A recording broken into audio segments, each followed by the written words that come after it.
Jalen Hurts, for whatever reason, he's just not seeing things clearly right now. Basic concepts he's not seeing. And that really handicaps and hamstrings your offense when your quarterback just can't execute basic concepts. And that's what he's struggling with right now. You're tuned in to the Ross Tucker Football Podcast, guiding your gridiron journey, none other than your host, former NFL lineman, Ross Tucker.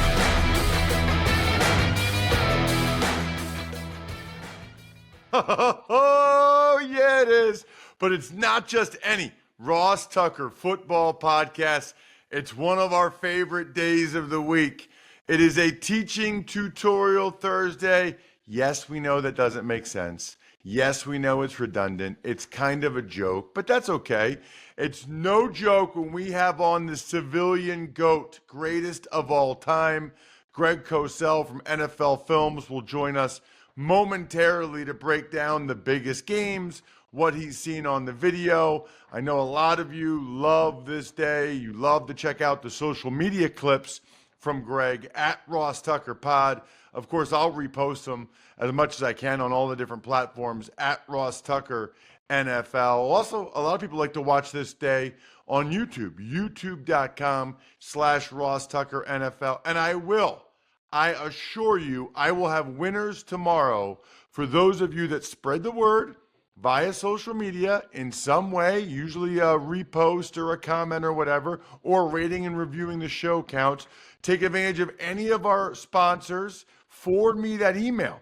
Could be Game Time, could be West Shore Home, could be Future Fans. Love those of you that take the time to make a comment on YouTube as well. youtube.com/Ross Tucker NFL. Greg, of course, presented by Smirnoff, the world's #1 vodka. Please drink responsibly. Big Show time. The Big Show. Okay, Greg, there's a lot to get into. It's a juicy week. I guess I want to start with the trade that went down with DeAndre Hopkins going from the Titans to the Chiefs. Obviously, you watch a lot of Chiefs. I know you watch the Titans because you do stuff in Tennessee, because I follow you on social media like everybody else should, at Greg Cosell. What are the Chiefs still getting in DeAndre Hopkins? What does he still bring to the table? Well, I think what he brings to the table at this point is a short to intermediate weapon who knows how to get open, knows how to find voids and zones, can probably still win somewhat versus man, but I think at this point in his career, he's not quite that guy. But right now, the Chiefs are a team, they don't really have any rhythm or timing to their pass game. And I don't know whether it's a function of Mahomes not being comfortable with his receivers, but he's not dropping back, hitting his back foot, delivering the football. He's moving prematurely. None of us know what's in his head.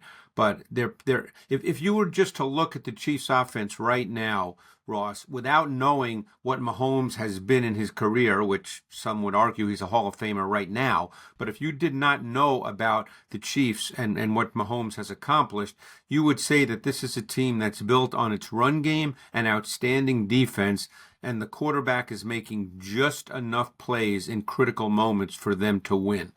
But their pass game has been very inconsistent. It's been very erratic. There's no real feel to it at all. And I'm sure they're hoping that Hopkins, with his experience, with his understanding of coverage, can at least present throws to Mahomes so the offense can have a much more calculated feel to it. He's the biggest 6'1" receiver I've ever seen in the NFL, if that makes sense. I know exactly what you mean. Greg, you think he's 6'3", 6'4", but he's really only like, I don't know, 6'1", 6'1.5". I'm just impressed by the body positioning, the catch radius. Even when he's not open, he's still kind of open if you throw it to the back shoulder or away from the defender, you know? No question. I mean, he's one of those guys that you feel very comfortable throwing him the ball because he's essentially open even when he's not open. But it'll be really interesting. I mean, clearly they're looking for receivers. They've not really been able to get Worthy sort of integrated into their offense just yet. You know this, Ross. just because a guy can run fast doesn't automatically mean he's a vertical threat. How often in this league do you just see receivers who run by corners? That doesn't happen very often at all, even when guys are 4-2-1.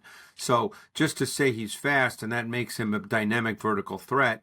Although I will say this week that Mahomes overthrew Worthy on a deep post on the first play of the third quarter, because from a reduced split, he did run by the safety, Mustafa. That's the way the coverage played out, and Mahomes overthrew him, which doesn't happen very often.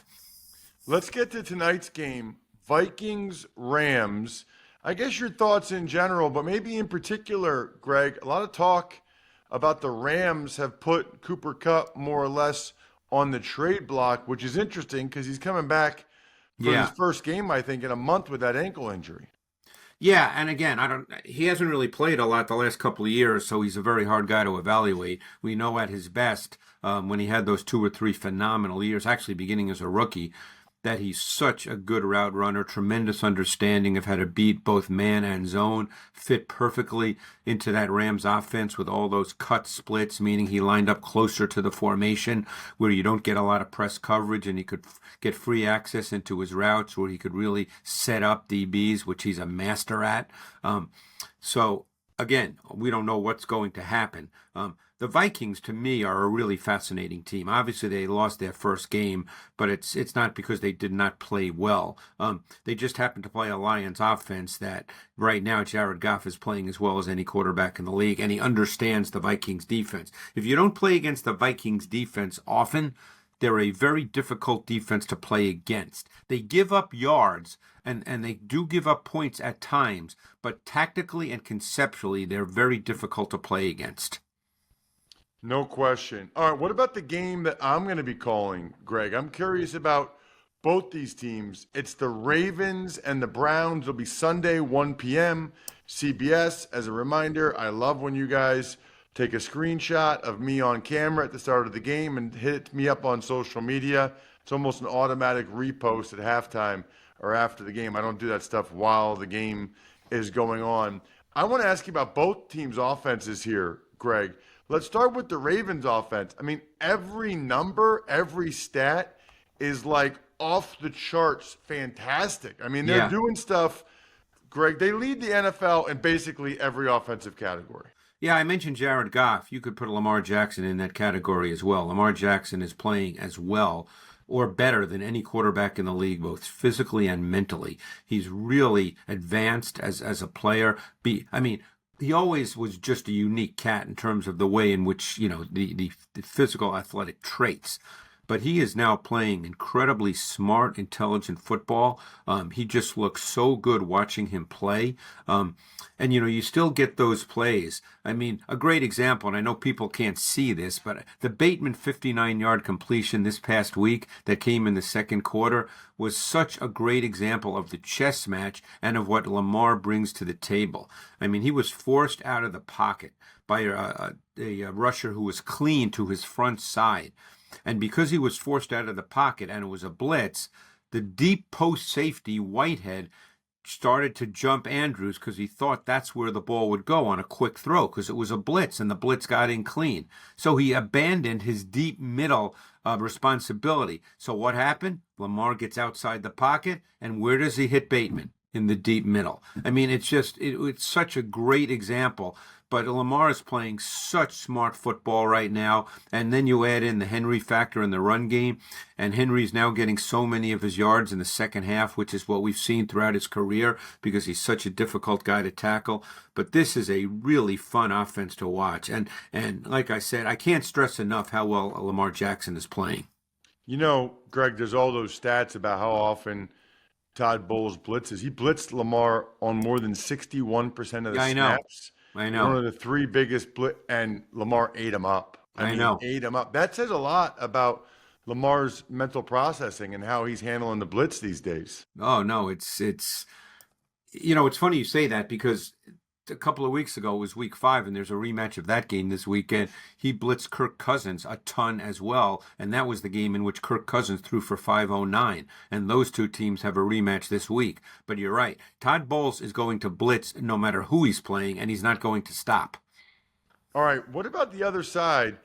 It's been a while. I think 22 since Yeah. Jameis Winston started a game. I'm kind of looking forward to it, Greg. When Jameis is out there, what do you expect from Jameis on Sunday? Well, I think just everybody immediately thinks he's going to throw interceptions, but people may not remember that the last time he played, he was the starting quarterback for the Saints. And unfortunately, I believe in week 8 that season, he tore his ACL. And I think at that point, the Saints might have been 5-2. He was playing really good football.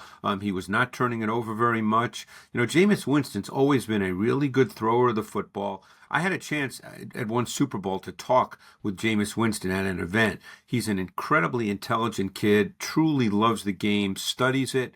I'm really anxious to see what this offense looks like because they have a playoff caliber defense. They just had a really poor offense, and you know what I say is all based on film. Deshaun Watson was not playing at the level of a starting quarterback in the NFL.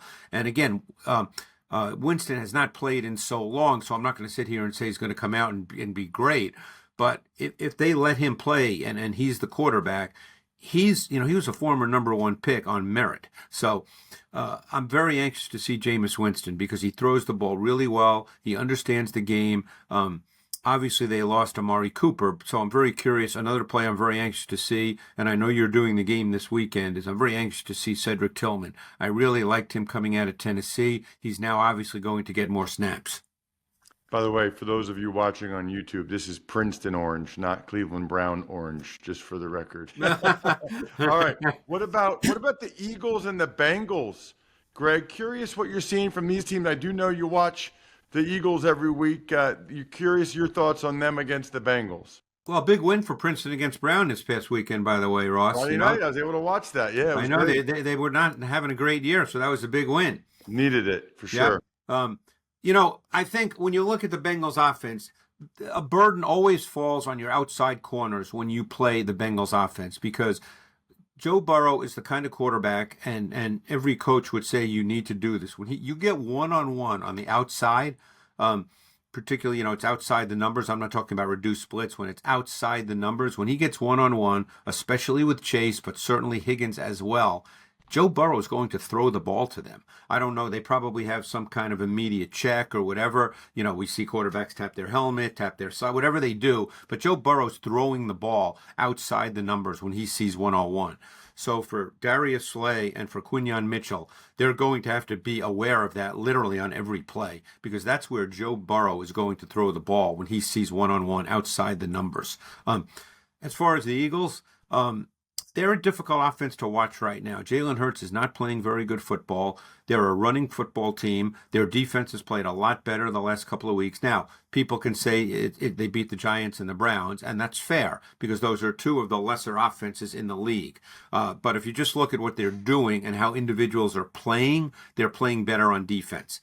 But the Eagles can't sustain, if they want to be a true playoff team, they can't sustain the way they played last week. Your quarterback has to be a bigger factor. Jalen Hurts, for whatever reason, Ross, and he's played a lot of football games, and you do them in the preseason, so you're familiar with him. For whatever reason, he's just not seeing things clearly right now. Basic concepts he's not seeing, and that really handicaps and hamstrings your offense when your quarterback just can't execute basic concepts, and that's what he's struggling with right now. Interesting. I think he ended up being 10 of 14. But yeah, so I think he had 20 saying dropbacks in the game, which is not sustainable. You know this in the NFL.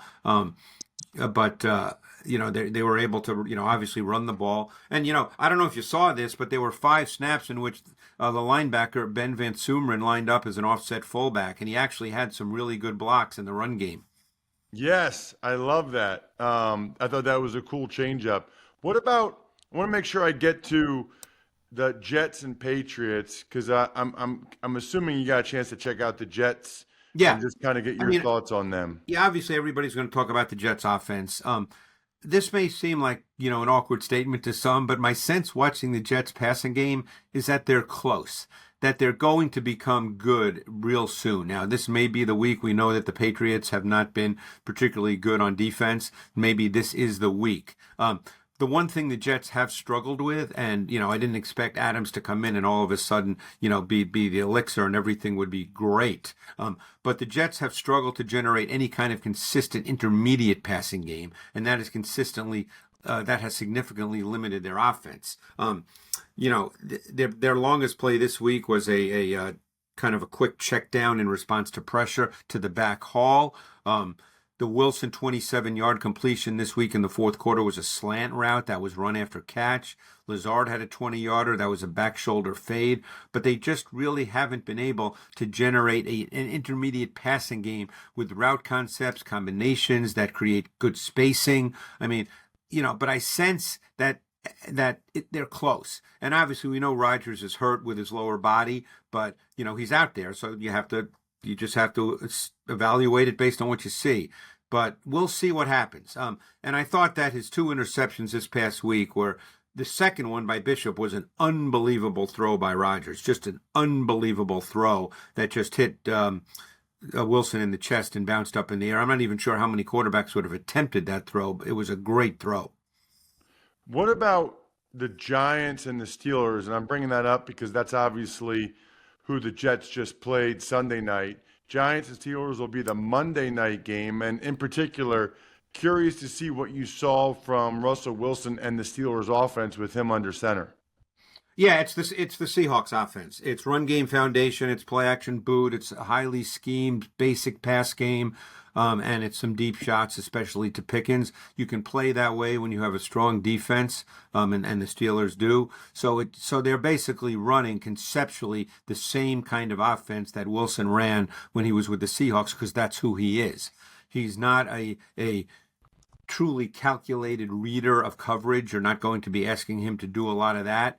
So you play off the run game. I mean, the last 2 weeks, Najee Harris has gained over 100 yards. He had 21 carries this past week. If they can get him 21 carries every week and he can gain around 100 yards, that's exactly they want to play. There's a ton of play action boot, and then they'll take their shots. He throws a great deep ball. They'll take their shots. And Pickens is a really gifted receiver. I mean, I think Pickens, in terms of pure traits, again, we're not making a list of who the best receivers are in the league. That's what people always think when I say this stuff. But just in terms of pure physical athletic traits as a receiver, given that he's 6'3", he's top 5 in the league. Well, he certainly is capable of making top 5 type of plays. The question is, the consistency, which is always the thing with a lot of these guys, Yeah, but I mean, they'll throw the deep ball. Now, Wilson will throw the deep ball. I mean, he's going to throw it 1-on-1 to Pickens.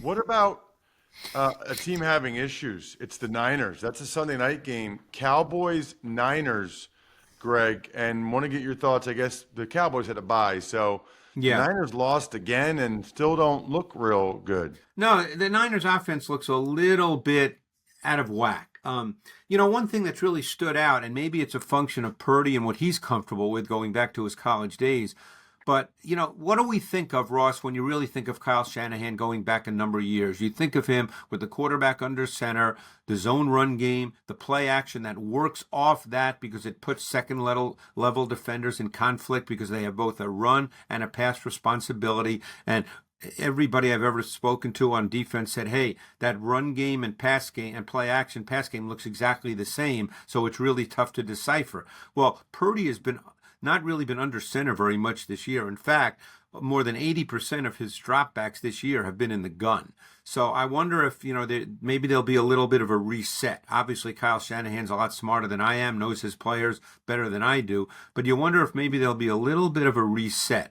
Mason last week only had 5 carries in the first half. Now, granted, he only gained 3 yards, but that's the nature of the run game at times. But it's very rare for a 49ers running back, the main back, to have 5 carries in one half. And for whatever reason, I think Purdy's been playing a little fast the last month. I don't think he's been as comfortable in the pocket. I don't think he's seen some things as clearly as we've come to expect. There's been pressure at times. But he's also, in my view, and again, I don't know what's in his head, but in my view, based on just pure tape, I think he's been a little quick to break down and move at times. What about Buffalo and Seattle? I'm looking forward to that matchup. Yeah, I mean, Seattle's a passing team. I mean, Geno Smith has thrown the ball more than any quarterback in the league by a wide margin. They got a little bit of a run game working last week. I think they need to continue to move in that direction. I mean, Geno's become a really solid player. I don't know what the status of Metcalf is. I don't know what's been reported. I don't know if you've seen anything. I guess they said he had an MCL injury. Normally, guys don't play the next week, but you never know. But one thing I was really happy to see with the Bills, as you probably know, I do Bills stuff every week as well. You know, I had always felt through this season that they really hadn't had a pass game that really did a great job with spacing at all three levels, deep, intermediate, short, and that it didn't really present a lot of clean reads for Josh Allen. And when Josh doesn't get a clean read right away, he's going to leave the pocket. Sometimes he leaves prematurely. But I thought last week they did a much better job with that. Now they have Amari Cooper. We'll see how it goes, but the Bills now have an interesting offense because Cooper obviously is a good receiver. Shakir gives them a lot in the short to intermediate pass game. They're still running the ball effectively, so their offense is going to be interesting to watch moving forward. Check him out on social media. He is the man at Greg Cosell. That way you always know what Greg is up to. Greg, thank you so much for the time. Really appreciate it. Thanks, Ross. Love it as always. Oh my gosh, Greg is so good. Sorry, Jack, you're going to have a bunch of clips from this one. You know what else is so good? Me getting a new project from westshorehome.com/Ross. Love what they did with the front door. The upstairs showers are incredible. My daughters love theirs. So I thought, why not get a new door, a couple new doors, but especially the one for my office studio. It's in bad shape. Getting the upgrade, 72 months, 0% interest with up to $1,500 off, which is incredible. No interest until 2030. A lot of times people will say long-term 0% plan or a discount. This is both. So I'm taking advantage of it. You guys should as well. Hopefully a bunch of you have already checked out the before and after pictures at my house. We're getting more soon. The project's coming in November. westshorehome.com/Ross. westshorehome.com/Ross. Absolutely no I in football, and Smirnoff knows that. It's a we thing. We experience it together. Tailgates, watching at a friend's house. Smirnoff's the world's #1 vodka, official vodka partner in the NFL, and they're giving fans in select areas of the country a chance to win the ultimate game day experience, from tickets to sideline passes and so much more. Just head to WeDoGameDays.com until November 15th to enter for your chance to win. Smirnoff, We Do Game Days. Please drink responsibly. Smirnoff number 21 vodka, distilled from grain, 40% alcohol by volume. The Smirnoff Company, New York, New York. Please do not share with anyone under legal drinking age. No purchase necessary. 21 plus. End 11/15/24. See rules at website for participating area and other important details.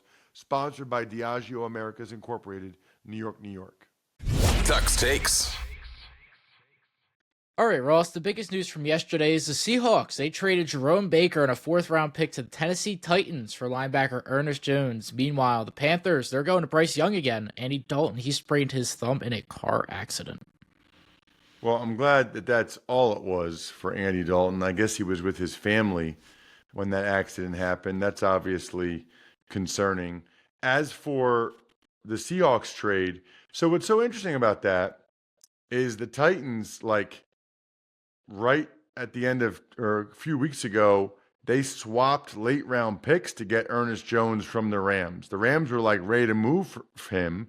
So the Titans swapped late round picks, and now they get a 4th round pick and Jerome Baker for him. So kudos to Rand Carthon. That's a nice move for him to get a 4th round pick and get a guy in Baker. It also tells you how desperate the Seahawks are to get a better player at that position. They obviously really do not like Baker to give up that for Jones.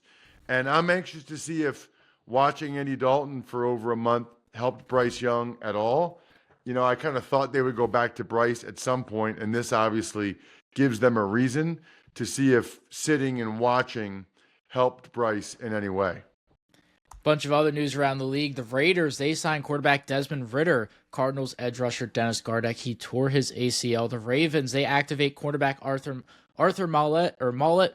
Commanders, they cut former first-round pick Jamin Davis. Texans, they signed linebacker Devin White. And Cowboys kicker Brandon Aubrey, he missed practice because of jury duty. One last note, Mike Evans is out until at least week 11 with a hamstring injury. A lot there. Ritter got emotional talking about the Raiders calling him and being back on an active roster as a practice squad guy. He said, he's had a child ever since college, and he said to her, Daddy has to go to Vegas, and talked about that. So we'll see. I mean, who knows? He might even get a chance with the Raiders at some point this season. Another chance. He had a lot of opportunities with the Falcons and was not able to do it. I mean, the fact that he couldn't make the Cardinals roster and that nobody else picked him up on a roster, I think says something. Speaking of the Cardinals, Gardeck was probably their best edge rusher, so that's a pretty big loss. Mollett might be coming back right at the nick of time for the Ravens because they might not have Marlon Humphrey for my game Sunday. Jamin Davis, boy, that was a bad first-round pick by the Commanders. To take a linebacker and then he's not good. Devin White, didn't work out with him in Philly. I have never heard of a player missing a practice because of jury duty. Never, ever, ever have I ever heard of that. That is, I could say a lot about that, especially since it's a kicker, but I won't. Bucs wide receiver Mike Evans. Now Baker Mayfield has, it's tough to lose a receiver. To lose both at the same time, really tough. And we do have a game tonight. The Rams, they're hosting the Minnesota Vikings. Who do you like in this one and why? Well, this is my DraftKings Thursday Night Football pick presented by DraftKings. DraftKings, the crown is yours. This is kind of a tough one because short week on the road for the Vikings. I guess I'm curious to see how many Vikings fans are out there at this game since it's a Thursday night game. I'm going to take Minnesota. They're the better team. But the whole dynamic of Cooper Kupp coming back, playing tonight, he's on the trade block. This ends up being a fascinating game because of the whole Cooper Kupp situation. Is it a showcase game for Cooper Kupp for all the other teams that I'll be watching tonight? I guess. I'll still take the Vikings to get it done. Decent amount of points, but I think Stafford goes after Brian Flores in this blitz. Let's go 27-24 Minnesota. Other than that, Jack, make sure you check out all the other shows and submit your winning potential things. Sponsor confirmation, social media.